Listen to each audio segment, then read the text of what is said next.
नमस्कार, स्वागत है आप सभी का हमारे चैनल में। हम सुन रहे हैं डॉक्टर अशोक शर्मा जी द्वारा लिखित सीता के जाने के बाद राम, भाग 10, एक और दीपावली। महल में लौटने के बाद सभी एक बार पुनः पूजा स्थल पर एकत्रित हुए।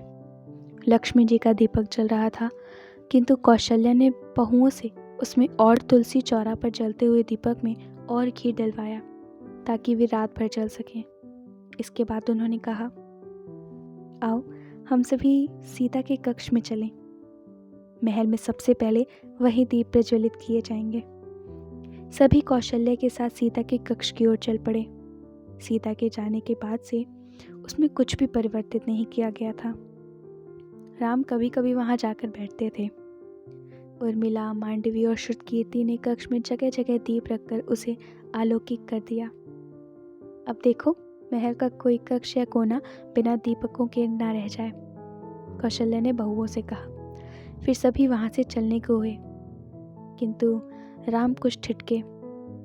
शायद वे इतना शीघ्र नहीं जाना चाहते थे। कौशल्या की दृष्टि बराबर राम पर थी। उन्होंने राम का मन समझा और उन्हें छोड़कर सभी को बाहर चलने का संकेत किया। राम वहीं रुक गए। सबके जाने के बाद राम कुछ देर तक वहां खड़े रहकर सीता के कक्ष की एक एक वस्तु देखते रहे।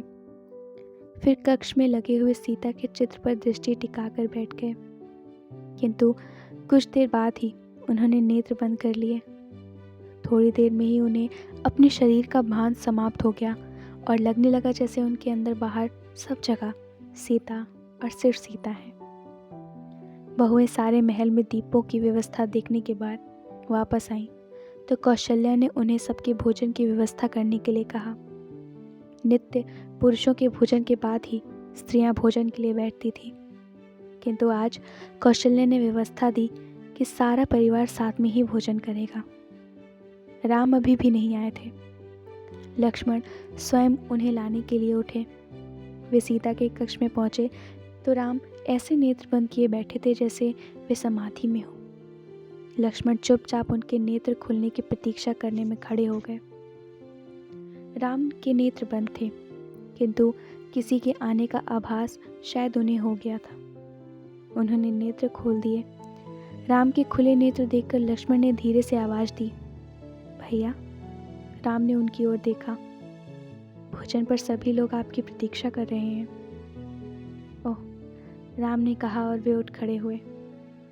दीपावली का पर्व था। विविध प्रकार के व्यंजन बने थे, किंतु शायद ही किसी ने ठीक से भोजन किया हो। बहुत ही खामोश वातावरण में भोजन संपन्न हुआ और फिर उतनी ही खामोशी से सभी अपने अपने कक्ष की ओर बढ़ गए। राम अपने कक्ष में पहुंचे ही थे कि द्वार पर खट खट हुई। राम ने उठकर देखा, कैकेयी थी। आइए माँ, राम ने कहा। कैकेयी अंदर आई। वे बहुत उदास थीं। राम के आग्रह पर उन्होंने आसन लिया। माँ, आप कुछ परेशान लग रही हैं, राम ने कहा। कैकेयी सिर झुकाकर बैठी हुई थी। उन्होंने राम के इस प्रश्न पर एक बार सिर उठाकर उनकी ओर देखा और फिर ऊपर कहीं शून्य में देखने लगी। राम ने पुनः कहा, माँ, क्या बात है? आप बहुत दुखी और उदास लग रही हैं। बेटे, मेरे छोटे से दुराग्रह का इतना बड़ा दुष्परिणाम होगा, यह मैं सोच भी नहीं सकती थी। मैं अपराधी हूँ और मेरा अपराध आज भी सहस्त्रों फन उठाकर मुझे डस रहा है। माँ, यदि आपसे कोई भूल हुई भी है तो इसके लिए आपने जितना सहा है वह कम नहीं है।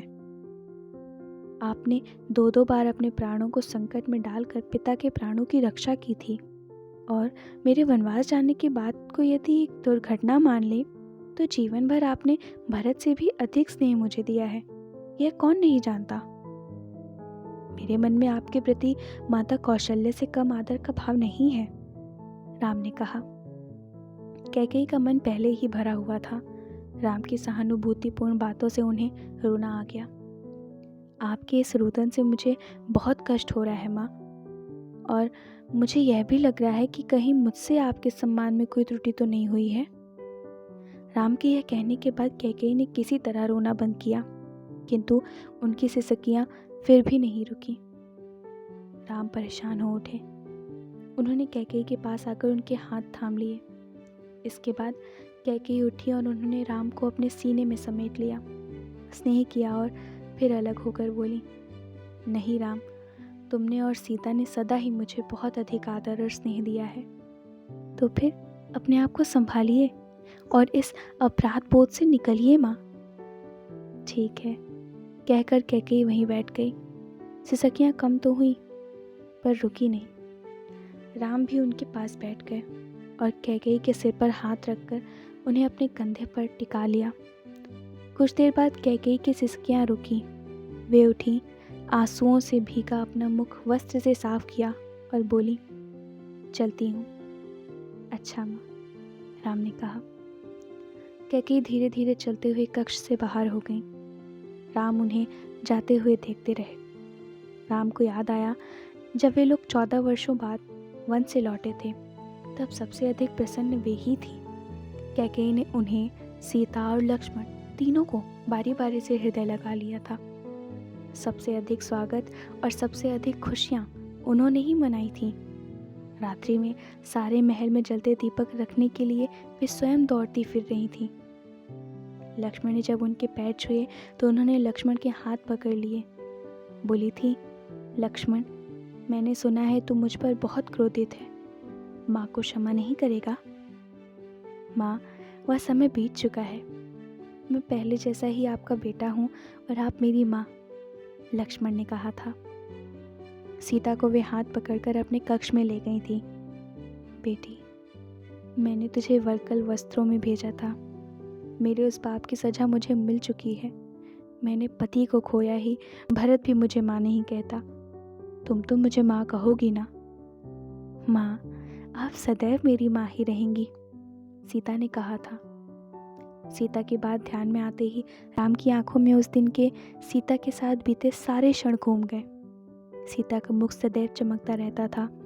उस दिन भी वह चमक रहा था, किंतु अश्वमेध के बाद जब वे सब छोड़कर जा रही थीं, उनके चेहरे की चमक विलक्षण थी। राम के वन से लौटने के बाद से कैकेयी की दासी मंथरा बहुत डरी हुई थी, किंतु सीता को उसका भी ध्यान था। मंथरा को लग रहा था कि शायद लक्ष्मण उनको दंड देंगे, इसलिए जरा सा मौका मिलते ही सीता ने उसे बुलाकर आश्वस्त किया था कि डरने की कोई आवश्यकता नहीं है। उस पर बहुत अधिक व्यस्तताओं से भरे दिन में भी सीता ने उसका भी ध्यान रखा, जो उनके वनवास पर जाने का कारण बनी थी।